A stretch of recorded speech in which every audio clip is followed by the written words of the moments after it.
सबसे पहले अगर कोई गरीब आए तो सबसे पहले उसको पुकार के बुलाओ, भाई आप तेरी हाजत क्या है? काहे के लिए आते लोग यार? तुम आते हो यहाँ पर सेठों की चापलूसी के लिए आते हो कि उम्मत को फायदा पहुंचाने आते हो? उम्मत को अगर फायदा पहुंचाने आते हो तुम, तो तुम्हारा काम है कि जिस जगह तुम्हारा कयाम हो तो तुम्हारा सबसे पहले कहो भाई कोई गरीब आओ उसको भेजो। वो सिर्फ इसलिए आता है हजरत दुआ कर दीजिए, इससे ज्यादा क्या मांगता है यार वो? हजरत हाथ दे दीजिए, चूम रहा हूँ, बस चूमना चाहता हूँ बरकत के लिए, उस पर भी धुतकारते हो, झड़कते हो। घमंड के ये आलम है तुम्हारे, और अपने आप को मौलवी कहते हो तुम, शर्म आनी चाहिए। बात ताजुल औलिया की अगर करते हो, मोहब्बत है तो ताजुल औलिया की तालीम को भी अपनाओ। तकब्बुर नहीं चलता भाई बुजुर्गों के बारे में।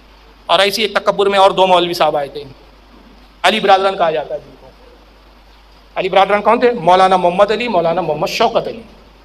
1919 में तहरीक खिलाफत एक तंजीम कायम की इन्होंने। मकसद क्या था? उस्मानिया हुकूमत का सवाल हो रहा था। तुर्की हुकूमत जो उस्मानिया हुकूमत थी, सुन्नियों की हुकूमत, सेकंड वर्ल्ड वार चल रहा था, तुर्की पे खतरात मंडला रहे थे, तुर्की शिकस्त के करीब था। इस्लामी एक निज़ाम, इस्लामी एक हुकूमत बना में इस्लामी की हुकूमत थी उस वक्त तुर्की। मोहम्मद अली शौकत अली कोशिश की कि भाई एक ऐसी तहरीक, एक मूवमेंट चलाया जाए अंग्रेज़ों के खिलाफ कि तुर्की की इस्लामी हुकूमत को बचाया जाए, खिलाफत को बचाया जाए। तहरीक खिलाफत उसका नाम रखा। 1919 में क़याम किया। गांधी जी ने सपोर्ट किया शुरू में, बाद में इख्तलाफ हो गया उसको लेकर। गांधी जी कांग्रेस का प्रचार करने लगे, ये अपनी तहरीक खिलाफत के मेंबर बनाने की कोशिश करते थे। तो नागपुर में तहरीक खिलाफत का एक अधिवेशन लेने के लिए मोहम्मद अली शौकत अली, मौलाना मोहम्मद अली और मौलाना मोहम्मद शौकत अली आते हैं। तो अपने घर के नवाब थे, पैसे वाले थे, बाहैसियत लोग थे।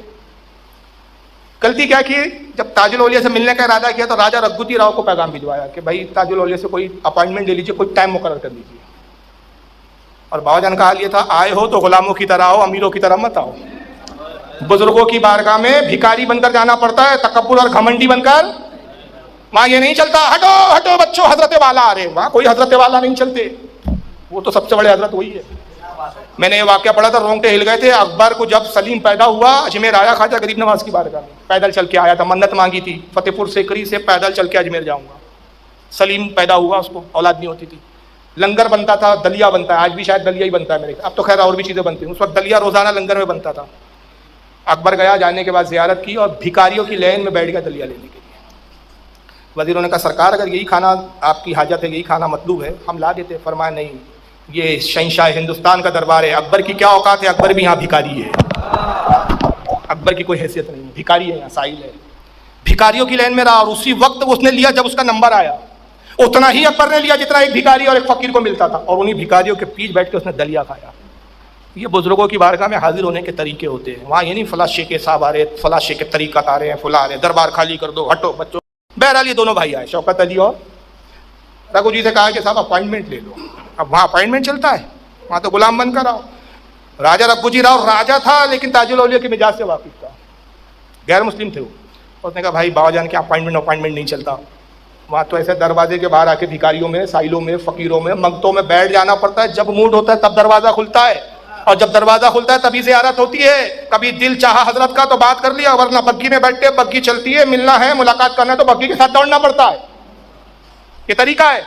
उनका नहीं साहब, हम नवाब है यार, हमने बुनियाद डाली है तहरीक खिलाफत के, हम चीफ है, ये क्या तरीका है यार?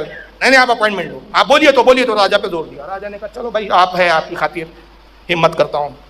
अब ताजुल औलिया अच्छे मूड में थे उस वक्त। जैसी गया अभी बस हिम्मत जुटा रहा है तो बाबाजान मुस्कुरा के कहते हैं, रघु जी बुला लेते जी, बोले टी पार्टी पर, टी पार्टी पे बुला लेते जी, और नवाब है, अच्छी बिस्किट वगैरह भी रखते, छतरी भी लगा देते।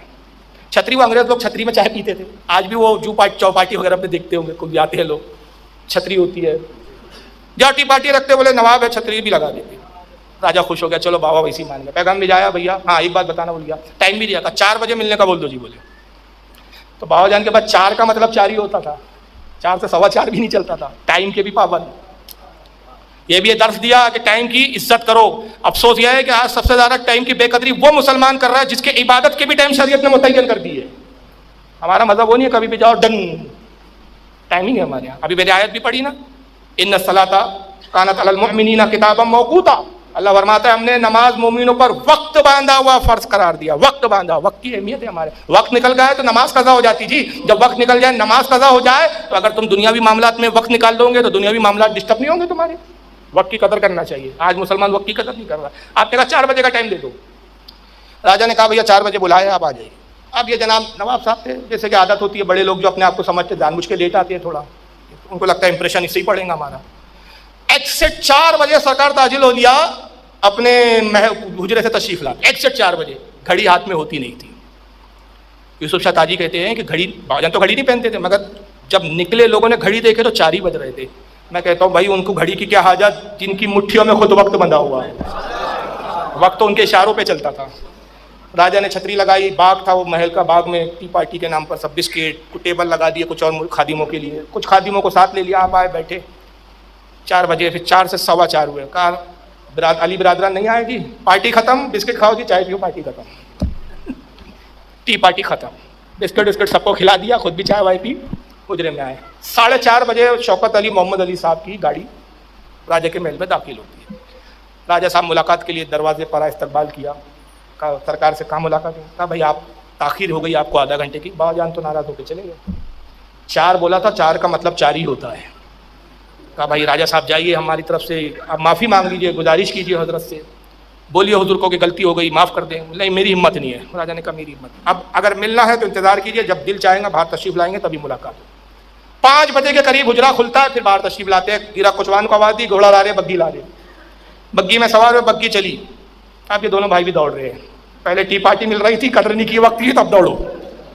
पता चला जब वक्त गुजार जाओ तो तकलीफें उठानी पड़ती है, काम वक्त पर ही सही होते हैं। अब धीरे धीरे दौड़ रहे हैं। जब कुछ देर दौड़े तो हीरा कोचवान को इशारा किया, उसने बग्गी को रोक दिया। फिर उन्होंने सलाम किया, हुजूर सलाम वालेकुम। हीरा कोचवान से कहते हैं इनको हार दे दूं रे, इनको हार दे दूं।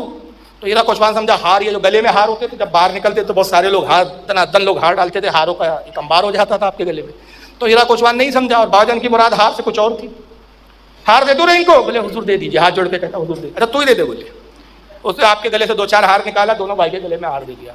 जब हार दिया तो आप कहते हार मिल गई, अब जाओ फाटक देखते। ये फाटक का मतलब भी नहीं समझे। ये बहरहाल वहां से निकले, अब बग्गी चली, सिविल लाइन की तरफ आई। और उस दिन इत्तेफाक की बात थी, गांधी जी ने कांग्रेस का अधिवेशन लिया हुआ था और वो अधिवेशन होने वाला था, उसकी तैयारियां हो रही थी। जैसी बग्गी गुजरी, वहां शोर हो गया, लोगों ने देख लिया था बाजान बग्गी पे आ रहे। तो हॉल में जो लोग थे वो भी भागकर बाहर आ गए, सब सरकार आए, हजरत आए, बाबा साहब आए, बाबा साहब। तो गांधी जी पूछते भाई कौन आए? अरे बोले ताजुल औलिया आए। तो गांधी जी भी बाहर निकले, बाहर आए। रोड पे जब बग्गी आती है तो बग्गी को रुकवा दिया। गांधी जी गए, हाथ जोड़ा, बाबा जी प्रणाम। तो आप कहते हैं हौरे, बोले 800 कौवे उठाकर तेरे छप्पर पे डाल दिए, 800 कौवे उड़ाकर तेरे छप्पर पे बिठा दिए। वो गांधी जी भी नहीं समझे। जी बाबा जी, बस इतना बोला। अब एक्चुअल में हुआ क्या, रात में अधिवेशन हुआ, तहरीक खिलाफत के 800 मेंबर वहां से टूटकर कांग्रेस के अंदर आ गए। ये 800 कौवे थे साहब।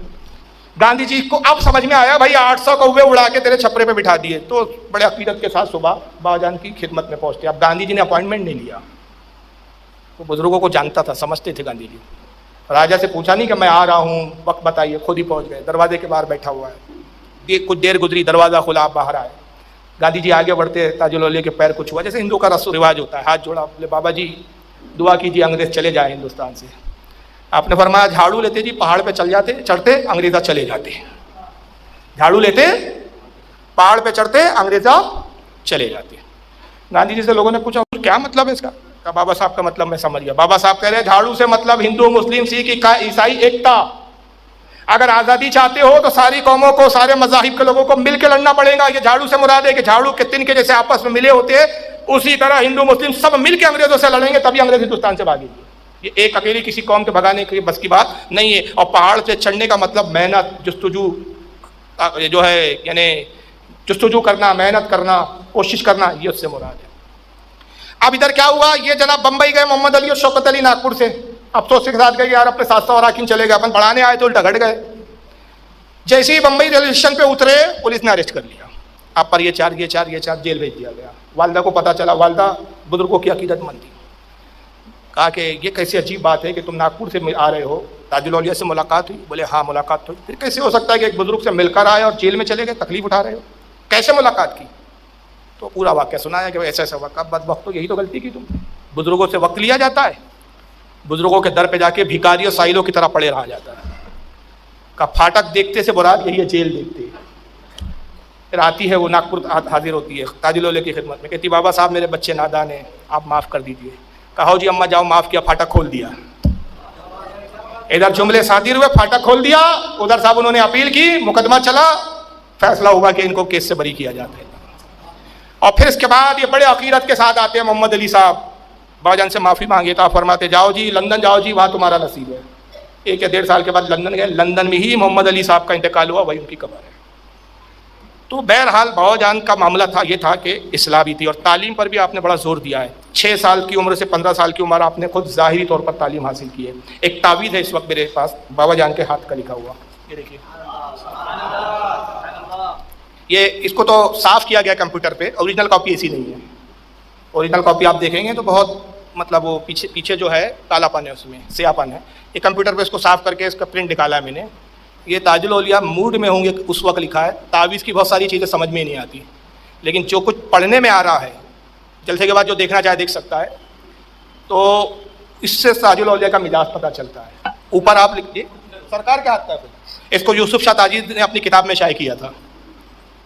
किसी ने उनसे कहा बाबाजान से हुजूर तावीज़ अता कर दीजिए, लाओ रे कलम कागज़, ये तावीज़ लिखा। देखिए तावीज़ क्या लिखा है, बिस्मिल्लाहिर्रहमानिर्रहीम ऊपर लिखा, पढ़ने में आता है, ला इलाहा इल्लल्लाह मुहम्मदुर रसूलुल्लाह यासीन वल कुरानिल हकीम। फिर कुचुड़ है, फिर क्या है वो ही जाने। मैं बाद में दिखाता हूँ आपको, बाद में अच्छे से देखिएगा, अभी थोड़ा सा इस पर कुछ खिताब है। बीच में फिर क्या लिखा है पढ़ने में नहीं आ रहा। फिर लिखते हैं ला इलाहा इल्ला अंत सुब्हानका इन्नी कुन्तु मिनज़ ज़ालिमीन। और फिर लिखते हैं बहुत पढ़ो बहुत लिखो बाबा, बस यही दिखाना मकसद था। क्या कहते हैं, बहुत पढ़ो बहुत लिखो। फिर लिखते बाबा ताजुद्दीन। अब मैं यहाँ जब ये तावीज़ देख रहा था और मैं सोच रहा था बयान के पॉइंट्स में तैयार कर रहा था कि अब तालीम पर बोलना है बाबा जान के, तो मेरे को तावीज़ याद आया। मैंने किताब खोली, उसको फिर स्कैन किया, कंप्यूटर पे साफ किया, थोड़ी मेहनत की, मेहनत करके प्रिंट निकाला। फिर मैं गौर करने लगा बहुत पढ़ो बहुत लिखो बाबा, और इसको तावीज़ बनाया। तो तावीज़ रखा कहाँ जाता है, मैं तावीज़ कैसे पहनते हैं आप, यहाँ दिल के करीब। तो ताजुल औलिया इशारा नहीं कर रहे कि तालीम को, लिखने पढ़ने को अपने दिल के करीब कर लो, दिल में बसा लो।